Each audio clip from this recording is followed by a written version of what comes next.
Today, Paper Pete demonstrates how Heimbach seam felts can be installed quickly and safely.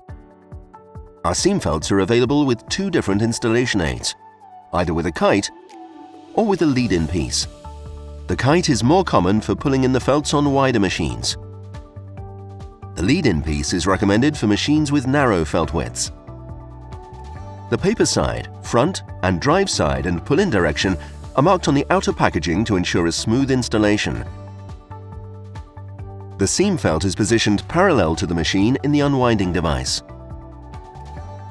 It should have a brake on the winding core to ensure a safe and even installation. Please ensure that the felt, especially the seam area, does not get wet during the entire installation process. Attach the flat pull-in strap to the kite. With this system, it's also possible to install the seam felt on an unloaded shoe press position. The seam can now be pulled in smoothly and evenly. During this process, supervision is recommended on both sides of the machine to ensure there are no complications.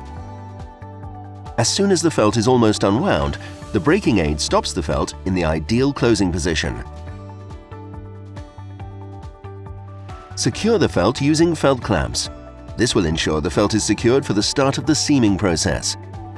Remove the power tapes between the braking aid and the winding core.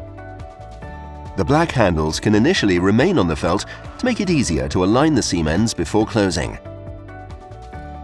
The kite can now be removed. Be sure to observe the color coding of the sewing rows. The seam can then be closed properly. If you have any questions, please contact us. We are happy to help.